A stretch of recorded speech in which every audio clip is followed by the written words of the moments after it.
These are Wrigley's sweet little babies. Aren't they cute? Oh, they're adorable. Tiny little things. Look at this tiny little one. Isn't she tiny? They're all pretty much solid gold. That's a girl. There are two girls. They were born late last night, early this morning, so started in about,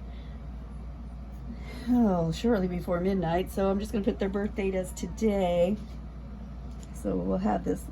They're all just wavy coats too. The purple one's a little more slightly curly. If I had to pick a curly puppy, I would call her Curly, but basically just a slight amount of curl. There you go. Cut these strings way too big because these guys are teeny tiny.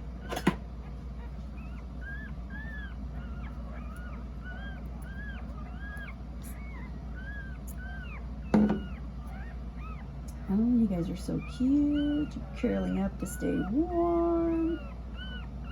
You know what? I could just turn that air off in here so you don't get any AC. Oh, I think it just kicked off anyway. But there, now it won't blow on you. And then these little babies here.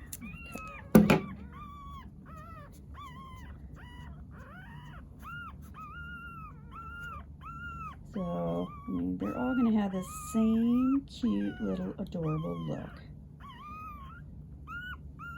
Just like Mommy and Daddy. Of course, they'll all have, you know, pretty much the same personalities. I know these personality questions sometimes kill me because I'm trying to think of something different to say about each puppy when they get to be like 5 weeks old. A huge difference here is just early stimulation training. So if I have a puppy that's more easily frightened, and that starts happening when they first start opening their eyes, that's a really crucial period because they're seeing things, they're seeing you for the first time. You may have been holding them every day, and then you just have to say, hey, I'm the one that was holding you every day, because now they can see you. But we start training, really, I'll start training 2-3 days old, just every day. And then if I did see one that was, say, more shy, more aggressive, more scared, I'm going to work more with that puppy and work them out of it. So when they show something like that, say they're 2 weeks old and they act like they're scared, well, I'm just going to hold them and reassure them more, get them more comfortable. So by the time they're 5 weeks old, they're pretty much all the same, because my biggest goal is creating, you know, a service dog, a working dog, you know, emotional support dog, or just your perfect companion. So, that is the big difference with my puppies, is I'm working with them early. I have the best lines in the world because I've eliminated the ones I don't like. You know, I can't tell you how much money I've spent on dogs I've never even bred, or I bred one litter.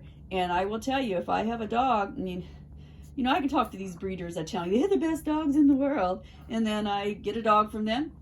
Just happened a couple years ago. I traded because they were begging. So we traded males, and hers was kind of nippy and hyper, and I mean, I bred one litter, and I mean, the puppies end up like that too. So, I mean, those traits do continue, personality traits do continue from down generations and generations. So I quickly, you know, weeded that dog out. I'm like, I just can't do anything with this dog, you know.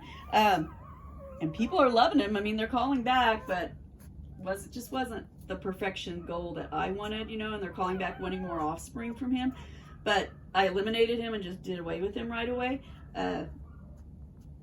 You know, and that's because I can. That's the difference between me and, say, a hobby breeder that has 1 to 3 dogs.